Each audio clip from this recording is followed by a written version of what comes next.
Hello everyone, आज के इस वीडियो में हम लेकर आए हैं भोपाल गैस त्रासदी के बारे में।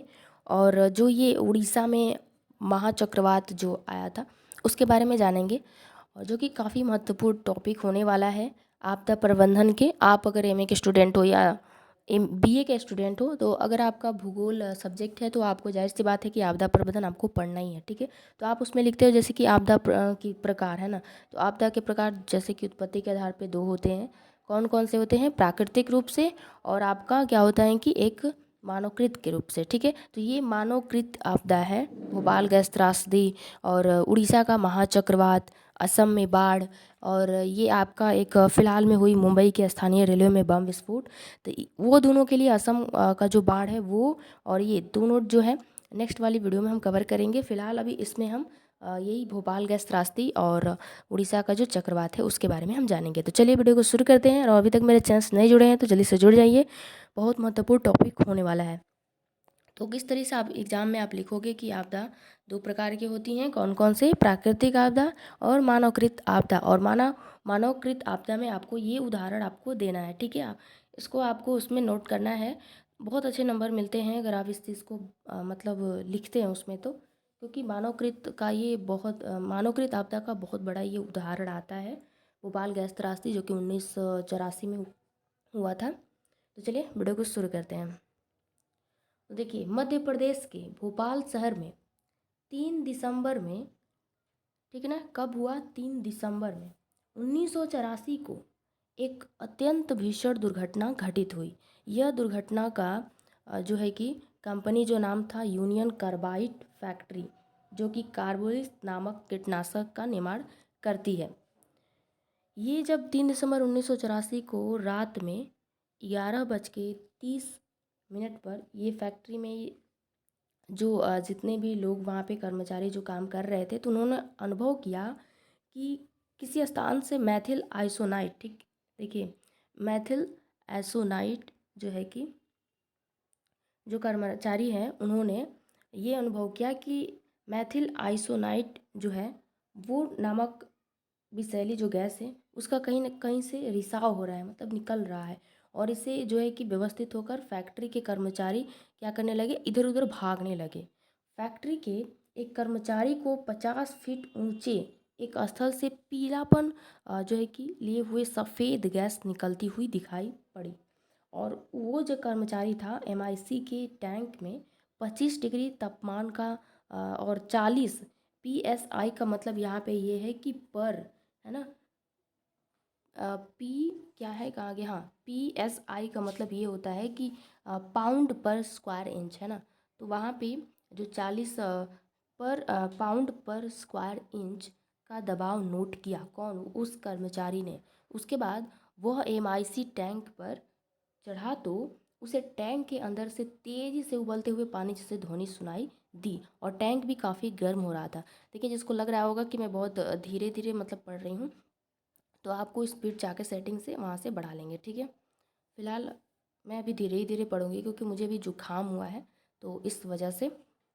चलिए, तो फिर कहा ये जो है जो कर्मचारी था वो देखकर वहाँ से क्या किया कि सुरक्षा के प्रत्याशा में भाग खड़ा। वहाँ से भागते हुए उसे गैस के और अधिक तीव्रता से निकलने की ध्वनि सुनाई देने लगी।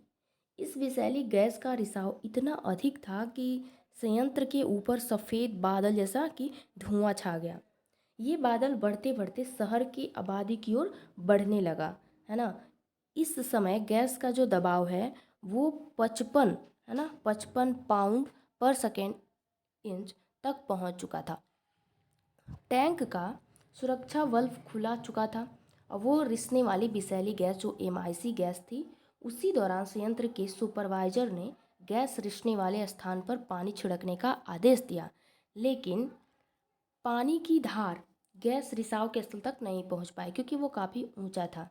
फिर वेंट गैस स्क्रूवर का मुंह रिसती हुई गैस की ओर मोड़ दिया गया, लेकिन स्क्रूवर भी काम नहीं किया, जिसके कारण असफलता ही हाथ में लगी और गैस रिसाव पर नियंत्रण नहीं हो पाया। मतलब जितने भी कर्मचारी थे, जो भी उसमें बचाव के लिए जो चीज़ें थी, वो उस समय कुछ भी काम नहीं कर रहा था।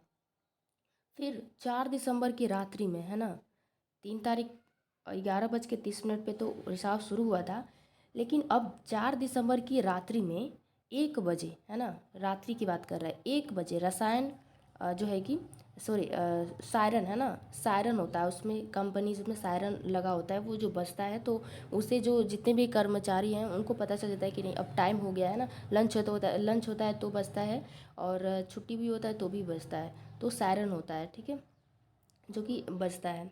तो वो बजाया गया, तब तक काफ़ी देर हो चुकी थी, सोचिए रात को 1 बजे बजाया गया था, वो भी देर हो चुकी थी, लोग गैस की चपेट में आ चुके थे, और वो अगर पहले ही मतलब बचा दिए होते तो शायद कुछ लोगों वहाँ पे बच गए होते। लेकिन इन्होंने गलती क्या किया कि बहुत ज़्यादा जब उनको लगा कि नहीं अब हम इसको संभाल नहीं सकते, बहुत ज़्यादा इसका रिसाव हो चुका था, तब उन्होंने सायरन बजाया। तो लोगों क्या हो गए थे कि गैस के चपेट में आ चुके थे, और फेफड़ों की जकड़न, है ना, फेफड़ों की जकड़न, खांसी, सांस लेने में परेशानी, जी मिचलने तथा चक्कर आने, आँखों में जलन इत्यादि जो है कि होने लगा, और लोग इधर उधर भागने लगे। सोचे कितना खतरनाक जो है कि गैस है। 2 घंटे तक सुरक्षा वाल्व खुला रहा, लगभग 50,000 पाउंड MIC गैस रिसकर बाहर आ चुकी थी, और इसी गैस के साथ COCl2 व HCl गैस भी मिली हुई थी।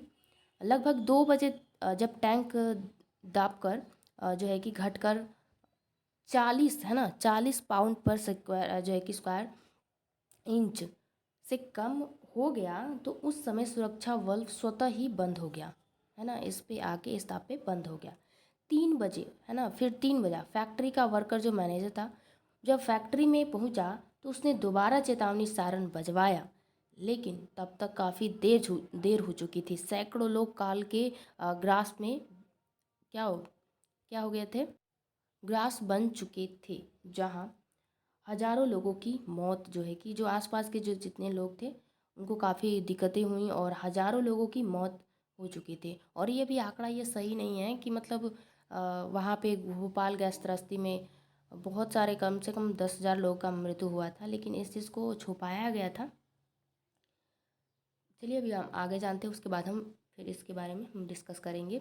तो जैसे कि सैकड़ों लोग काल के ग्रास बन चुके थे, हजारों लोगों की मौत निकट जो है कि जहाँ पास थे वहाँ पे उनकी हो गई थी। 4 दिसंबर, है ना, 4 दिसंबर 1984 की जब सुबह हुआ तो वहाँ का जो दृश्य था अत्यंत भयावह। सोचिए वहाँ क्या आसपास का हालात होगा, इतनी विषैली, इतने खतरनाक जो है गैस वहाँ पे जब रिसाव हुआ तो वहाँ का दृश्य कैसा देखने होगा, काफ़ी डरावना और हृदय विदारक था। MIC विषैली गैस के कुप्रभाव से खांसते हुए, आंखें मलते हुए, बेचैनी स्थिति में इधर उधर भाग रहे थे, जिनको जो साधन मिला उसी से शहर छोड़कर दूर भागने लगे। स्टेशनों पर अपार भीड़ थी। सुबह 3 बजे के लगभग भोपाल शहर की मुख्य सड़क भीड़ के कारण क्या हो गई थी, अवरुद्ध हो गई थी। भीड़ में कई लोग नीचे जमीन पर पड़े थे, शेष जन समूह उन्हें कुचालते हुए आगे बढ़ रहा था, और इसी त्रासदी में सबसे अधिक बच्चे प्रभावित हुए थे। फैक्ट्री के चारों ओर लगभग 40 वर्ग किलोमीटर के क्षेत्र में गैस फैल चुकी थी। हवा की दिशा में 5 से 8 किलोमीटर तक इसी गैस का प्रभाव स्पष्ट रूप से दृष्टिगोचर हो रहा था, और उस समय जो है हवा का रुख था वो उसी कंपनी की तरफ हो भी रहा था। ये भी देखिए, मतलब कुछ भी काम नहीं किया था, और उस समय ये जो है भोपाल गैस त्रासदी आना ही था एक प्रलय के रूप में, है ना, जो कि सब जिम्मेवार कौन है, मानव है। पूरे शहर भोपाल की आबादी लगभग 8 लाख थी, जिनका लगभग चौथाई आबादी का भाग इस विषैली गैस MIC के बादलों में घेरे में आ चुका था। सोचिए 8 लाख। लेकिन भोपाल शहर में स्थित 2 जिलों में MIC गैस की काफ़ी मात्रा के घुलने से इसका प्रभाव कुछ कम हो गया था। फिर भी भोपाल के हिमादिया अस्पताल में लगभग 2,000 व्यक्तियों के मरने की सूचना है। इस त्रासदी के प्रभाव से एक सप्ताह के अंदर लगभग 10,000 व्यक्ति मारे गए, तथा 10,000 व्यक्ति लगभग, है ना, ये दिया है, ये आंकड़ा बिल्कुल सही दिया है। कहीं पे पढ़ने को मिलता है कि सिर्फ 3,000 लोग ही जो कि मृत्यु हुए थे, लेकिन 10,000 लोग मारे गए थे, है ना, और 10,000 व्यक्तियों की आंखों से भी अंधे हो गए थे। लगभग लगभग ये 1 लाख व्यक्ति जो है अनेक घातक बीमारियों से ग्रसित हो गए, वहाँ की जो सड़कें, गलियाँ, घर इत्यादि जो थी वो लाशें वो सड़ने लगी थी। लगभग 1 लाख व्यक्ति शहर छोड़कर बाहर चले गए। आज भी कई हज़ार व्यक्ति इस गैस त्रासदी की वजह से आँखों तथा फेफड़ों की बीमारियों से पीड़ित है। तो इसमें जो आंकड़ा दिया हुआ है काफ़ी सटीक दिया हुआ है, क्योंकि 1 लाख जो व्यक्ति थे वो तो बीमारियों से है ना, अभी भी आपको सुनने को मिलता है कि अभी भी इस गैस का जो है वहाँ पे असर होता है। वहाँ के जो बच्चे हैं विकलांग है ना, आँखों से वो अंधेपन और शरीर से टेढ़े-मेढ़े अजीबो-गरीबो ऐसे होते हैं, अभी भी उसका असर है। तो ये एक मतलब दुनिया में कहें तो ये बहुत ही खतरनाक स्थिति था। सोचिए वहाँ का स्थिति क्या होगा, है ना? सिर्फ़ एक छोटी सी गलती कितना नुकसान पहुंचा दिया, है ना। और जो इसका कंपनी का जो मालिक था वो भी देश छोड़ के वो बाहर चला गया, क्योंकि और ये जो लोग पहले ही सायरन नहीं बजाए, क्योंकि उनको पता हो गया था कि अब जो है मामला ये अभी सुधरने वाला नहीं है। तो वो इसीलिए, नहीं तो बहुत पहले अगर वो सायरन बजा दिए होते तो शायद कुछ हद तक लोगों को बचाया जा सकता था, इतनी जो है कि मृत्यु नहीं हुई होती। तो उम्मीद करते हैं कि आपको ये जो है कि आपदा प्रबंधन में मानवकृत जो है कि आपदा आपको याद रहेगा। भोपाल गैस त्रासदी कब हुआ था? 3 दिसंबर 1984 को। तो वीडियो काफ़ी लंबा हो गया है, तो ऐसा करते हैं कि नेक्स्ट वाली वीडियो में हम उड़ीसा का महा चक्रवात जो है उसको हम नेक्स्ट वाली वीडियो में आपको कवर करा दे रहे हैं ना, क्योंकि आपको भी इसमें एक पढ़ने के बाद दूसरा पढ़ेंगे तो शायद आपको थोड़ा सा बोरिंग जैसा लगेगा, और वीडियो लंबा हो गया है तो इसलिए चलिए नेक्स्ट वीडियो में उसको हम कवर कर दे रहे हैं। फिलहाल आपको इसको ध्यान से एक बार देख लेना है, और एग्ज़ाम में आपको ये इस जो है कि उदाहरण को ज़रूर से नोट करके लिखना है, या आप हेडिंग डाल के भी लिख सकते हो। बहुत अच्छा आपको रिज़ल्ट मतलब कि नंबर मिलेंगे। तो चलिए मिलते हैं नेक्स्ट वीडियो में, तब तक के लिए जय हिंद।